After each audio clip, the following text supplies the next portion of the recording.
Hey, let's talk about games. Good afternoon, my friend. Welcome back to a video with me talking through one of what I consider to be Steam's hidden gems right now. This is a game that has been out for some months within early access. I know I said the dreaded early access words, but this is something I've been enjoying for the past 24 hours and I wanted to share with you guys. I don't think this is going to be a game for everyone, but it is called Hunt Showdown. This is an arena-based shooting, survival, horror. Some would go so far as calling it a battle royale game, but it is not.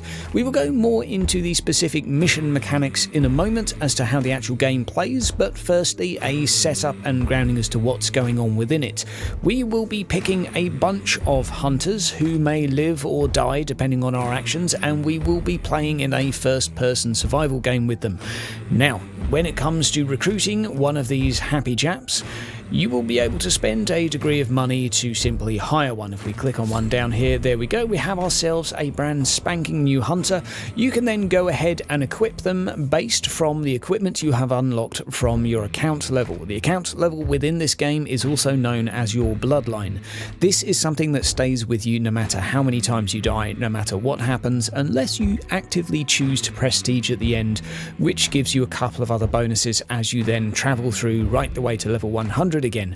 If we go over to the store, you'll be able to get an idea as to what you can actually equip these characters with, but this ranges from rifles to rifles with blades on their butt that you can double over as an axe, to sort of modified pistols come rifles, to shotguns, to repeating shotguns, to snipers, various different calibers and a lot of different potential. And as you can see, you unlock these by playing the game and by simply ranking up. It takes a couple of hits to kill someone in PvP, so while some of the latter weapons may seem to be a bit more effective, I do think good gunplay has capability to make up for someone having superior weapons. There's also crossbows and a manner of silent weapons, as well as hatchets mounted on a shotgun. What more can you ask for? It's like Final Fantasy all over again. So what we also have are first aid kits, electric lamps. This is useful for night missions. You have spy glasses for obviously spying and peeping. You have throwing knives and knuckle dusters and all of these things. Healing shots, and you get to basically choose what you take on this mission. If we go to a character I made earlier up here, you can also see as a character progresses you get access to traits. You get to fill all of these little squares in eventually if you manage to live long enough, and each one of these will be a different perk as such. A passive ability that gives you a little bit of a bonus or some form of customization to your play. Over on the trait screen, you can see there is quite a lot of them. There are all sorts, and generally speaking they are going to affect either gunplay, survivability or maneuverability, or no, that's about it. There are definitely some combinations that look to be quite effective, things like not coming out of a scope when you're firing, having to or being able to reload quicker. There's definitely some advantages here. And here's where the game becomes a little bit more complicated, because when one of these characters dies, once you're out of the safety zone meaning once you reach a certain account level, the character dies forever. But fear not, it's not quite as bad as it sounds. The level 17 character I have here is level 17 after but one game, so you can progress up in level quite quickly with the character, and you can even hit max rank after a couple of games, so you don't necessarily have to worry too much about dying. It will set you back a little bit of money if you spent a lot on upgrading them with all the gear, but it's not too difficult to pick it back up again. Now, that is it for permadeath. When it comes to the actual account level, remember, if we go back to the bloodline, you unlock all of your main stuff, your items, etc., what tier, which you can buy characters from when you go up in your bloodline, so that can never be taken away from you. If we go back over to the store, one last little look at all of the consumables, because I think it is worth just giving a little bit of note to all of the items within this game, and almost every single one of them I feel really fits the actual aesthetic of the game. It all feels very, very congruent, and all of the weapon play as such also seems to really fit quite well and nicely within the game. I think probably the best thing to do now is to load into a mission and actually play a game. When it comes to playing the game, you're going to load into a map typically with one other partner, but you can also opt for solo play, and you will be part of a team of 2. There will be 5 teams of 2 or up to 5 teams of 2 on a map, and your aim and objective is not just to kill each other. You can kill other people, and this will give you access to more experience and potentially money if you loot the corpses, but you could go a whole mission without killing a single person just by going around the edges killing zombies. At more or less any point in this game, you can go to the extraction point and get the hell out of there. That's more than feasible to do. Or you can choose to do bounties, gather clues, banish demons, and all sorts and a manner of other things, hunting players. Now, here we are within a game we have just loaded in.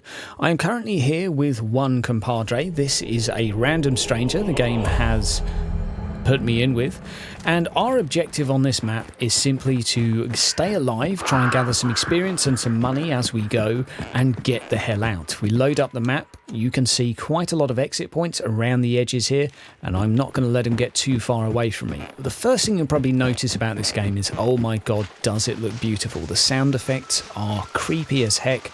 The zombies, when we find one, are pretty frightening. There are various different monsters and a lot of different factors which should influence your game style, and this is something wonderful to see in a survival game. Even little things like the crows running away there are scary enough, as well as those swamp monsters, to keep you on your toes and prevent you from dilly-dallying too much. Noise is the main thing that will get you killed in this game, and you want to be fairly cautious and try not to get yourself killed by a zombie too early. Noise is definitely the enemy, and what you'll notice, the fact that there are potentially 4 other teams of 2 on the map is making noise will alert them to your location. What is the issue with this? Well, the issue with this is that they will use that information to find you and kill you.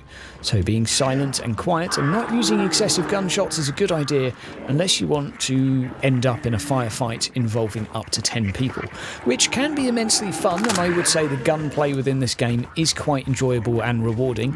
It's very slow, and hopefully we'll get to witness some in a little while. Slow, clunky, but deliberately so is how I would describe it. Clunky in a sense that guns are not smooth to operate always. You simply have to reload every now and again, and to do so you have to do almost a fumbling manoeuvre in real life, and that's the sort of very much the impression you get with a character as he goes to reload.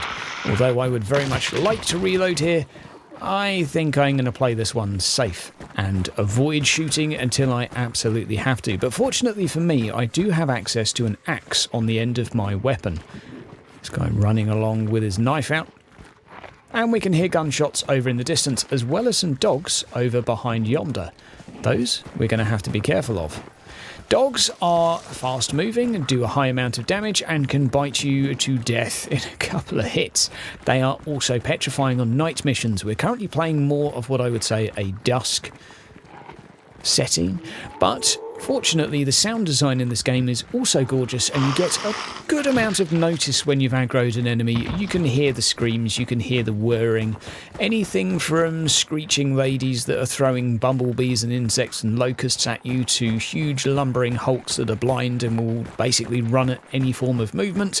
You name it, this game has got it, as well as copious amounts of tension.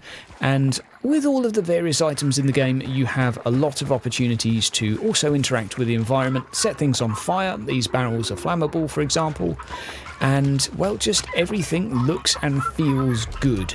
That's the only way I can really put it. Now, you'll notice I just had a weird looking animation. This is my ability to look for demonic clues, and you can see there what looks like some fireflies. Those represent a clue of sorts. And a clue is used to find the location of the boss. You find 3 clues, you can then find the boss. The boss will be partly demonic. As you can see, or hear, there's something very big on our left. Let's go poke our nose out and see what we can find. Hello, goodbye. That is one of the blind enemies. These guys will only move towards noise, and they are fortunately flammable. So that's very, very helpful. Now, In terms of sneaking around, you will also find things like hammers you can use to melee opponents. Killing people with a melee attack, very, very satisfying. Creeping up on another player, not so easy to do. Guns, far, far more effective. Silence weapons do also exist, and storms will also occur on the odd occasion when someone is doing a banishing ritual. Fences can also be used to get hit on the butt, and horses will occasionally be spotted dying around the map. Oh dear, we have a lot of stuff coming towards us. Time to run. Goody gumdrops. We are still alive. The map is quite colossal. It is not endless, but it does go on for a fair while. Unfortunately, the clues on the map tend to, let's say, have a habit of spawning in the same location several games in a row, and this is something that is a little bit disappointing at times and will lead to a somewhat repetitive experience if you manage to go over the same places several times. So, that being said, I would strongly advise if you do feel... Oh dear. Now, this lady in particular shoots locusts at you, and if you do not shoot them, they're going to keep coming, and they're going to keep coming and keep coming until they kill you, so you have to kill her before she kills you. A very nice twist on an opponent, and it certainly makes for some more interesting gameplay. Friendly fire is also on, and you are able to cut your allies, as I think I just did. Can also hear a couple of gunshots in the distance, and at that point I think it's very good to note that if you are playing this, or if you dare to play this with earbuds, then you are going to have a very, very sad time. Always keep an eye out for the lurking monsters, because the water is absolutely full of them, and at any moment one can crop out and start to tear you to pieces. There is an imminent sense of danger at all times within this game, which I've really enjoyed thus far. I found the game almost stressful to play, but in an enjoyable sense. There is proximity chat, which can work with other players, and dogs, yet again, are terrifying, so we're going to avoid those like the plague. Dying horses also frequent the area and add a very nice extra touch of very creepy sound effects. You can put them out of their misery, which makes me feel a little bit bad, but also, well, no, it doesn't make me feel good at all. Yet again, more locusts, time to run like the hell and see if we can get away from here. So, what do we think of the visuals thus far? The visuals for the game are simply CryEngine standard. They are amazing. The game looks beautiful, and I would go so far as saying this may even be the prettiest game I've had the fortune of playing, although I would outright state I don't make a habit of buying games for their aesthetics, so there's many pretty games I have not tried. In terms of audio, I think the game is doing a absolutely killer job, because it's one of the creepier games I've played, and it is done and doing survival horror better than a lot of other games I have played. For the price of $20, I think it is reasonable. However, I would say the game still has a way to go before it feels like it is, let's say, somewhat resembling a finished product. The lack of various maps really is one thing that holds it back a little bit from being what I would consider a finished product, but given this, I think the game is also in a pretty good starting point. It's got good solid gameplay, the tension is here. I hear a new map is due in October, and even one additional map for this would make quite a considerable difference. Fortunately for us, we haven't seen a lot of players yet, or a lot of action. We've been playing this very cautious and simply displaying one of the possible approaches to this game. But you can certainly go gun-ho, shoot just about everywhere, and, well, see if you manage to survive. This guy is probably stalking someone up there. I will cover his rear, and have a little spy of a zombie down there. There is a dual aiming mechanic, which involves...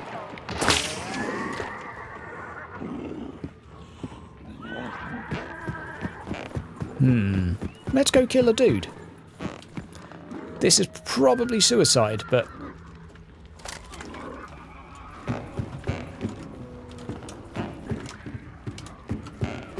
Now, here's where the sound design of the game really comes into play, because if you're inside a building like this, then the sound design really allows you to listen for footsteps, and they're very well mapped.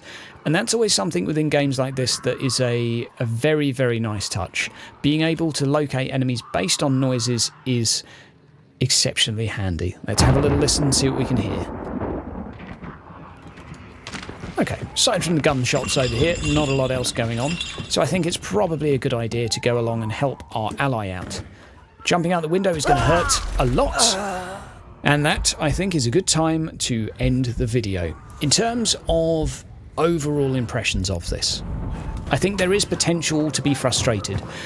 Gathering clues and summoning demons does have you the potential to gank other players when they're trying to reach the escape point, and that is perhaps a potential area of ganking as such, and that is something that does frequently populate the Steam forums. A lot of people making complaints that the escapes are being camped, despite the fact that there are 4 to 5 of them, so it's quite difficult. You can come on, my friend, one shot at a time. Oh, he's not got a double barrel.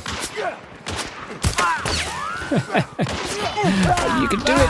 Oh, good effort, my son. Good effort, my son. Well, that's basically on me for letting him die. Now, to wrap up with some closing thoughts, I think the game looks very, very promising. Although what you saw there was a more cautious approach to the game, you can certainly have a more gunfight-orientated approach. I would really suggest checking it out if you have a friend to play with, or even if you enjoy single-player games of this nature. But I think if you've been looking for a survival horror to play with a friend for some time, I think this may well scratch that itch, and it certainly scratched mine. Guys, I'd love to know what you think of it. Hit me up down in the comments below, and I'll see you soon. Take care.